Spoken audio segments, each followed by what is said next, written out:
तो ये थियरम देखते हैं अभी इसमें प्रूफ में। Consider homogeneous equation, consider the homogeneous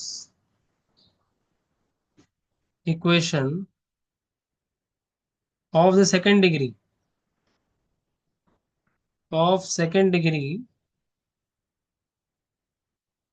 in x and y. तो second degree x and y में जो होमोजेनस इक्वेशन है वो क्या है? A x square plus 2hxy plus B y square is equal to 0। तो अभी हम लोग दो केसेस लेते हैं। एक केस में हम लोग ये जो बी है इसको 0 लेते हैं, और एक केस में इसको नॉट इक्वल टू 0 लेते हैं। केस वन में मैं बी जो है वो इक्वल टू 0 लेता हूँ, केस वन से बी इज इक्वल टू 0। तो बी इज इक्वल टू 0 है, but A is not equal to 0 and H is not equal to 0। Okay, तो बी 0 है तो ए और एच 0 नहीं है, तो ये इक्वेशन क्या बनेगा? A x square plus 2hxy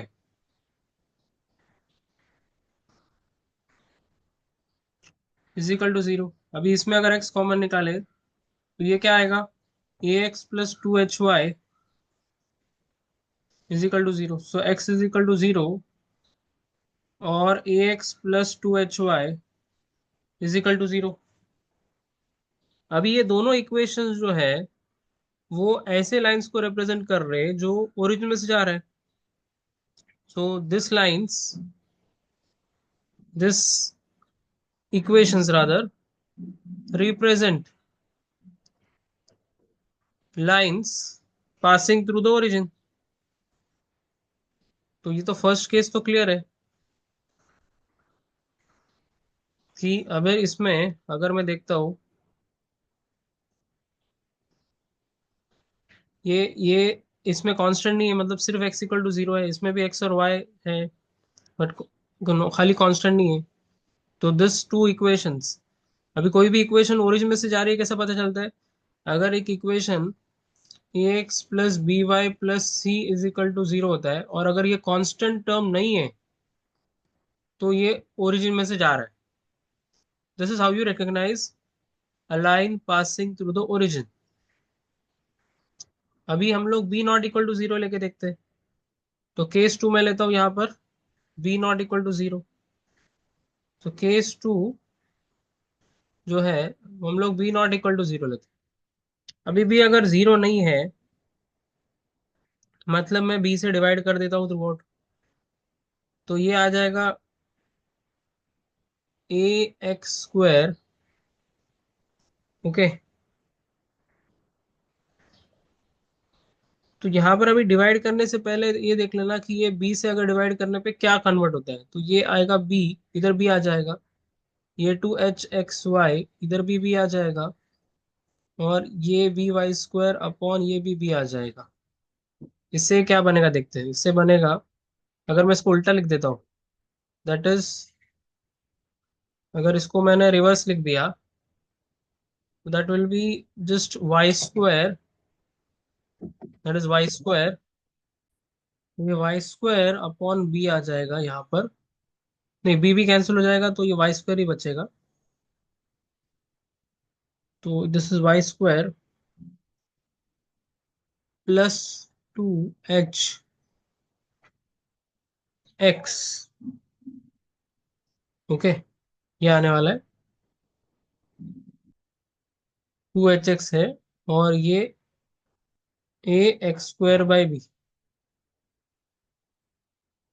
अभी ये एक मेथड है, या तो सेकंड मेथड, अगर आपको ये पार्ट कंफर्टेबल नहीं लग रहा तो हम लोग क्या करते हैं, जो चीज से मल्टीप्लाई भी कर सकते हैं या तो डिवाइड भी कर सकते हैं। So you can even multiply this equation by B. तो हम लोग मल्टीप्लाई भी कर सकते हैं और डिवाइड भी कर सकते हैं। तो बी से अगर मल्टीप्लाई किया मैंने इसको, तो ये क्या आएगा? A B x square 2hbxy और ये b² y² = 0। तो यह आएगा b² y² plus 2hbxy -ab(x²) ये आ जाएगा। मतलब ये हम लोग उधर लेके गए। अब ये लेफ्ट हैंड साइड को अगर मेरे को परफेक्ट स्क्वायर बनाना है, परफेक्ट स्क्वायर, तो बी वाई इधर भी है, बी वाई इधर भी है, तो एच एक्स की कमी है। तो h² x² दोनों साइड में ऐड कर दो। क्या ऐड करना है? h² x², इधर h² x², इधर ऐड कर दिया और इधर भी ऐड कर दिया। दोनों साइड में h² x² ऐड कर दिया। अभी ये जो है वो बनेगा by प्लस h x² और इसमें से अगर मैंने x² कॉमन निकाला तो h²-ab (x²) और अगर इसको लिखा by+hx² माइनस, ये पूरा लेफ्ट में ले लिया, this will be root h² - ab (x) the whole square = 0। तो ये स्क्वायर माइनस बी स्क्वायर आएगा।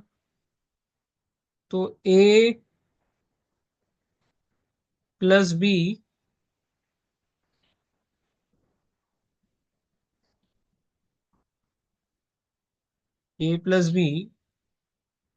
इंटू ए माइनस बी आ जाएगा ये।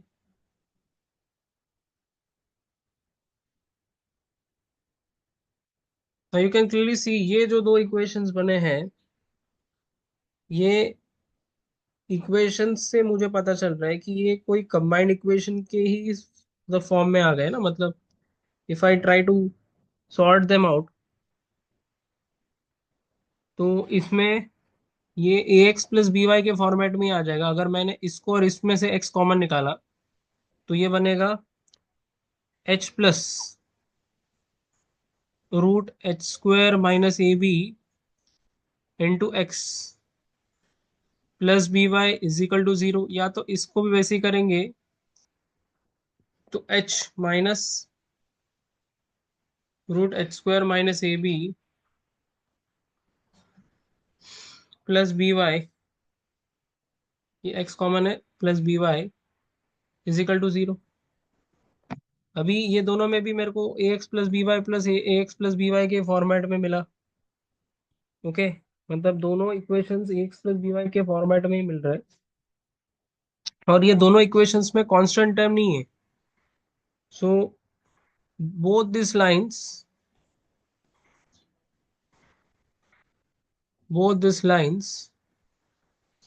pass through origin since they don't have a constant term, since they don't have a constant term।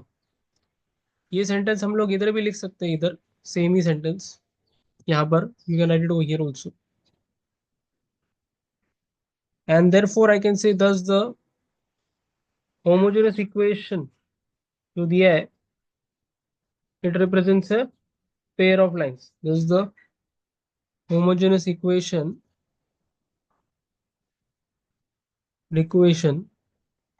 represents a pair of lines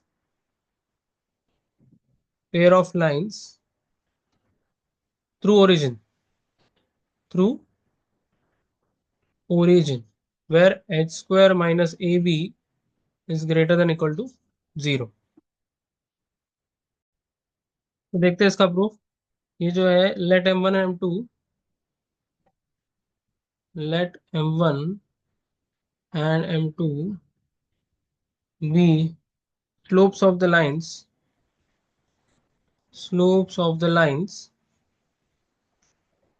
represented by the equation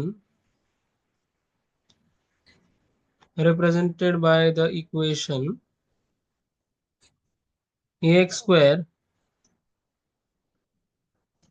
plus 2hxy plus by² equal to 0।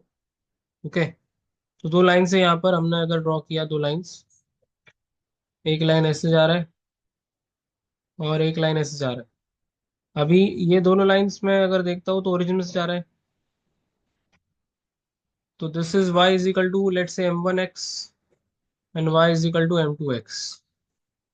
Okay, ये दोनों line से, तो इनका अगर हम लोग ने slopes का सम ले लिया तो m1 plus m2 is -2h/b, and product of slopes ले लिया तो आता a/b। ये अपने को पता है। Now I will try to find the difference. तो डिफरेंस फाइंड करने के लिए मैं फॉर्मूला यूज करता हूँ m1 minus m2 whole square is equal to m1 plus m2 the whole square minus 4m1 m2।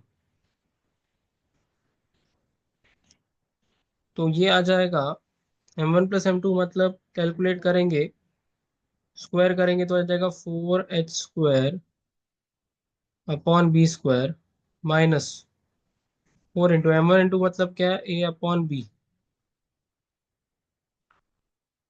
तो this is 4h² upon b² minus 4a/b। 4h² minus 4ab upon b² मिलेगा, या फिर 4 common निकालेंगे तो h² minus ab upon b² is what you get, ये आ जाएगा।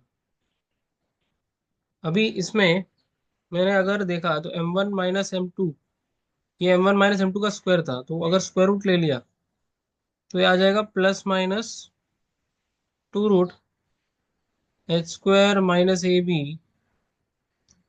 Upon b, and then you find tan theta. Let theta be the acute angle. Let theta be the acute angle. Okay, अगर theta acute angle है तो tan theta क्या आ जाएगा, m1 minus m2 upon 1 plus m1 m2। तो tan theta is equal to m1 minus m2 अभी निकाला, क्या है, plus minus 2√h² minus A B upon B, and 1 plus m1 m2 का मतलब क्या होता है, a/b। तो if you cross multiply this, ये आएगा plus minus 2√h² minus A B upon B upon a plus B upon B. तो B भी कैंसिल हो जाएगा, और अगर मैंने मॉड रखा इसको, ये प्लस माइनस का सिर्फ 2 ही लिख दूंगा मैं अभी, that is 2√h² minus A B upon a plus B. तो this is the value of tan theta. Okay, अभी बोल रहा है फाइंड द कंडीशंस। अभी कंडीशंस के बारे में भी बात कर रहा है, तो कंडीशंस के पे आते हैं हम लोग। तो ये a प्लस बी जीरो नहीं होना चाहिए, इतना हमें पता है। परपेंडिकुलर और पैरेलल का conditions. So if the lines are, I can say perpendicular to each other, तो स्लोप ऑफ द प्रोडक्ट्स क्या आता है, -1। तो a/b आएगा -1, तो a आ जाएगा -b, मतलब a प्लस बी आ जाएगा 0। ये परपेंडिकुलर का कंडीशन है। And if the lines are parallel या फिर कोइंसिडेंट, तो angle theta between them is 0, and I can say tan theta is 0। अभी tan थीटा क्या है, अगर देखा जाए, 2√h² minus A B upon a plus B should be 0। Now if I look at it, बचा क्या square वगैरह करने पे, h² minus A B should be 0, and this is a condition for parallel line. ये हुआ condition for perpendicular, और ये हुआ कंडीशन फॉर पैरेलल।